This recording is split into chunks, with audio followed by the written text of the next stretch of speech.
Welcome back our channel. आप सभी का आपके अपने चैनल पर स्वागत है। और आज हम बात करने वाले हैं, एक तरीके से आप मान सकते हो कि रिमाइंडर वीडियो है।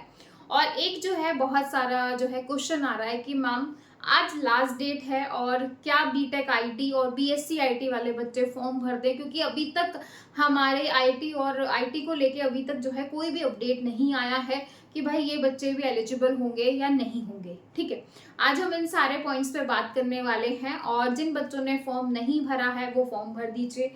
देखो भाई, यूपीएलटी ग्रेड में कंप्यूटर साइंस की जो है वैकेंसीज आई हैं। 1000 से ज्यादा जो है पदों पर ये भर्ती आई है। और बहुत सारे बच्चे जो हैं जब बहुत लंबे समय से वेट कर रहे थे, आते ही उन्होंने फॉर्म भी भर दिया और फॉर्म भरने के बाद तैयारी में भी लग गए। अब बहुत सारे बच्चे ऐसे हैं जिनको पता नहीं है, और जिनको पता नहीं है और वो ये वीडियो देख रहे हैं, तो भाई अभी जाके जो है फॉर्म भर दीजिए। इसमें क्या है कि आपके पास नॉर्मल जो है, आपके पास बीसीए की डिग्री होनी चाहिए, आपके पास बीएससी होना चाहिए, आपके पास एमसीए हो, बीटेक हो, तो आप इस फॉर्म को भर सकते हो। आपके पास ए लेवल है तो आप ये फॉर्म भर सकते हो। बीएड यहाँ पे जो है अनिवार्य नहीं है, कंपलसरी नहीं है, बस प्रेफरेंशियल क्वालिफिकेशन में आता है कि जिसके पास बीएड है उसको थोड़े ज्यादा बेनिफिट मिल जाएंगे। ठीक है, अगर बीएड नहीं है तो भी आप भर सकते हो। ये उन बच्चों के लिए जिनको नहीं पता है कि भाई यूपीएलटी ग्रेड में भर्ती आई है, 1000 से ज्यादा पदों पे भर्ती, और आपके पास ये क्वालिफिकेशन है, आज ये फॉर्म भर दीजिए। उसके बाद जो है आईटी वाले बच्चे और बीएससी, क्योंकि मेन प्रॉब्लम आ रही है बीटेक आईटी और बीएससी आईटी वालों को।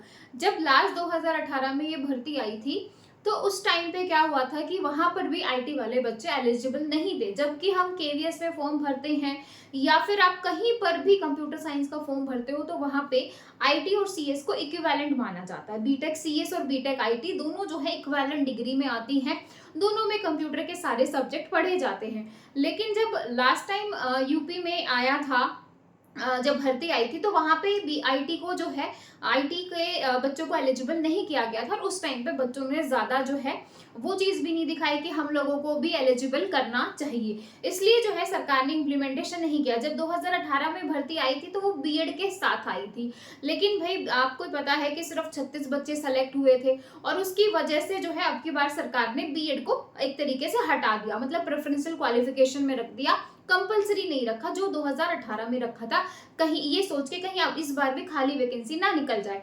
और यही चीज अगर आईटी वाले बच्चे अगर 2018 में ही इस चीज को प्रोटेस्ट में ले आते कि भाई हम लोगों को भी यहाँ पर मौका मिलना चाहिए, क्योंकि हमारी डिग्री भी बराबर में आती है, हम लोगों को मौका क्यों नहीं मिल रहा। बहुत सारे बच्चे ऐसे हैं जिन्होंने बीटेक आईटी से किया हुआ है, उसके बाद एमटेक सीएस से किया हुआ है। बहुत सारे बच्चे हैं जो बार बार बोलते हैं मैम हमारी ग्रेजुएशन आईटी है, पोस्ट ग्रेजुएशन हमने सीएस से कर रखी है। ठीक है, तो अगर उस टाइम पे इस चीज को लेके भी मुद्दा उठाया जाता तो आज जब अभी ये वैकेंसी आई है तो इस चीज पे भी सरकार गौर करती, क्योंकि कंप्यूटर के कहीं पर भी फिक्स रूल नहीं है, हर स्टेट अपने मनमाने अकॉर्डिंग जो है चीजें करता है। क्योंकि कंप्यूटर की इतनी सारी डिग्रियां हैं, कभी किसी मतलब अब तो और भी ज्यादा डेटा साइंस में आने लग गया है ना, बहुत सारे अलग अलग उसमें आने लग गई हैं चीजें, एआई में होने लग गई है। तो भाई आगे इन सारी चीजों पे भी जब वैकेंसीज आएंगी सरकारी तो वैसे ही फॉर्म निकालने पड़ेंगे। तो इन चीजों को अच्छे से पता होना चाहिए कि भाई ये डिग्रीज हैं क्या, किस चीज से रिलेटेड है, और इसके बाद बच्चा क्या करेगा आगे जाके। ठीक है, चलो ये तो एक बात की बात है। अभी हम फिलहाल बात कर लेते हैं, आज 28 तारीख हो गई है और आज आपकी लास्ट डेट है फॉर्म भरने की।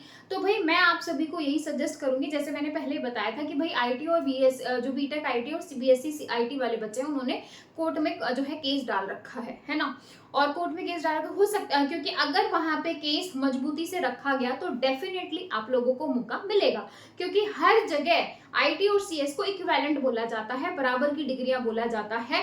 तो भाई आप अगर केस मजबूती से रखा गया तो भाई पॉसिबिलिटी 99% है कि आप लोगों को मौका मिल जाएगा। अब ये पॉसिबिलिटी वाली बात, जहाँ पे 1% भी डाउट आ जाता है ना कहीं हम अपने पैर थोड़े से पीछे ले लेते हैं। तो उस केस में आप लोगों को क्या करना है, देखो भाई आपको पता है यूपीएलटी ग्रेड का फॉर्म भरने के लिए ज्यादा फीस है नहीं, ज्यादा फीस नहीं है। रिजर्व कैटेगरी 25-50-100, मतलब जो जनरल कैटेगरी या जो आउटसाइडर भी हैं उनके लिए सिर्फ 100 रुपए है। तो भाई ज्यादा फीस नहीं है, मैं तो सभी बच्चों को बोल रही हूँ कि फॉर्म भर दीजिए। जब आप लोगों को कोर्ट से भी राहत मिल जाएगी, तो जहां तक पॉसिबिलिटी है कि भाई अगर हो सकता है उन बच्चों के लिए फॉर्म रीओपन करें, लेकिन फिर भी आप अपना जो है फॉर्म तो डाल दीजिए। फॉर्म डाल दीजिए, क्या पता कभी भी अपडेट आ जाए कि भाई आईटी और बीएससी भी जो है, बीएससी आईटी और बीटेक आईटी भी इक्विवेलेंट होते हैं और आप लोगों को मौका मिल जाए। तो 100 रुपए है, ज्यादा फीस नहीं है कि भाई हजारों में फीस है तो भाई क्या करेंगे। तो फॉर्म भर दीजिए। और जहां तक है कि भाई जो जिन बच्चों ने भी केस किया है, बहुत सारे बच्चे हैं, पैसे भी कलेक्ट हुए हैं, केस भी डाला गया है और वहां पे स्ट्रॉन्ग तरीके से, क्योंकि पॉइंट्स भी सारे वैलिड हैं देखा जाए तो भाई मजबूती से अगर एक बार चीजें रखी गई तो भाई तुरंत आपको जो है रिलैक्सेशन मिल जाएगा। तो फॉर्म भर दीजिए, ज्यादा फीस है नहीं, जो भी बच्चे हैं आईटी और सीएस वाले।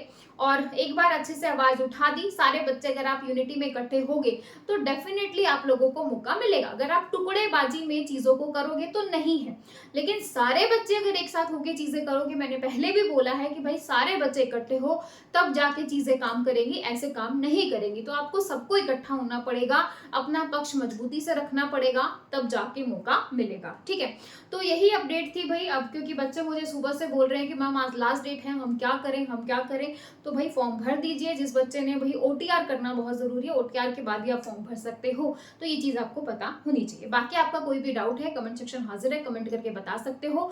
बाकी यूपीएलटी ग्रेड की क्लासेस स्टार्ट हैं, यहाँ पर भी हम क्वेश्चन चला रहे हैं, तो आप उससे जुड़ सकते हैं। फिर मिलेंगे नेक्स्ट वीडियो में, तब तक के लिए bye bye, take care, thank you.